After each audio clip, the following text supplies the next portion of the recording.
crafty friends! I'm back with the new clubs from January. Today I'm going to showcase my favorites this month. Starting with the Stitch Die of the Month Club. And this month features stitchable butterfly wings as well as a cloud border die and a flower.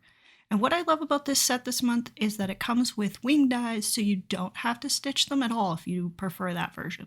The second set is the large die of the month, which features a stamp edge border die, and then this set also includes dies to make 2 hummingbirds as well as some flower dies. And this big flower die at the bottom is a nice border piece as well, and I love the set this month due to how many possibilities there are. I also have the embossing folder this month, and it has this lovely cloud pattern that fits perfectly with this month's theme.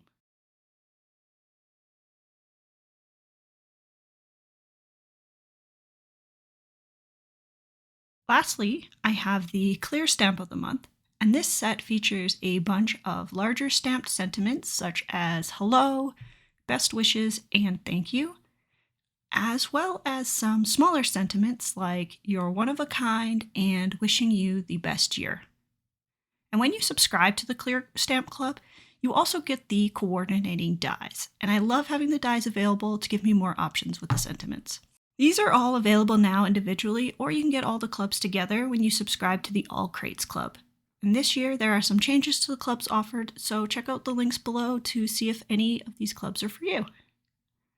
Now I've made 4 cards using these sets, and the first I have the stitched butterfly, and you can see how beautiful and simple the stitched areas are. I've used the cloud die to create a frame on the top and bottom, and the embossing folder on the background. And then finally, I paired it with a cutout sentiment.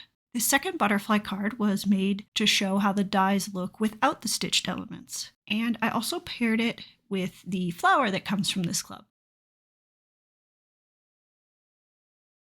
Moving on to the large die of the month, I created this colorful hummingbird card. I also used all of the flower dies included in the set, and the background is the embossing folder, and I cut out another sentiment from the clear stamp sheet.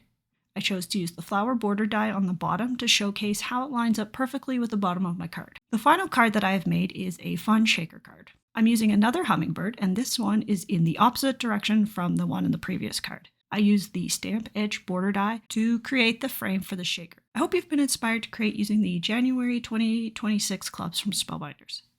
If you would like to sign up for any of the clubs or the All Clubs crate, check out the links in the description box below. Also, check out my coordinating blog post where I will share more on how I made these cards. Thanks for watching and have a lovely day.